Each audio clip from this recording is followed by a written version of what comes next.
பூர்வீக இடம் வேற, இப்போ இருக்கக்கூடிய இடம், இப்போ இந்த இருக்கக்கூடிய இடத்துக்கு பிரச்சனை நடக்குது. சரியா? அப்பாவுடைய பங்காளியிலே குடும்பத்தை குழப்பம் உருவாக்குறாங்க. உன்னை வாழ விட மாட்டாங்க. சண்டை, போலீஸ், நாடு கோர்ட்டில் கொண்டு போகிறது ரெடி பண்ணுறாங்க. போயிட்டு தான் இருக்கணும் ஆல்ரெடி. இந்த பிரச்சனையிலேருந்து மீண்டு வரணும், குடும்பம் நல்லா இருக்கணும், ஓம் பக்கம் சாதுவாகணும். உன்னோட குலதெய்வ வழிபாடெல்லாம் கட்டு பண்ணிட்டாங்க. வீட்டில் பெண் இதுவும் கட் பண்ணிட்டாங்க. இப்போ நிம்மதியில்லாத தான் வாழணும்.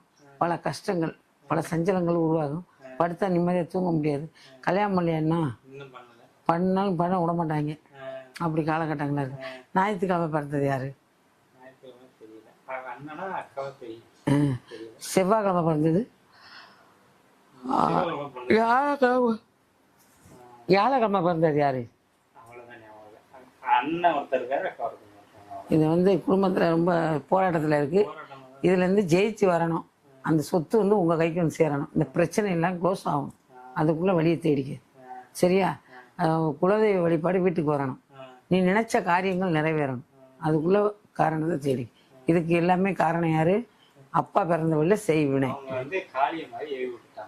அதான் தெரியுது, நீ சொல்ல வேண்டாம்.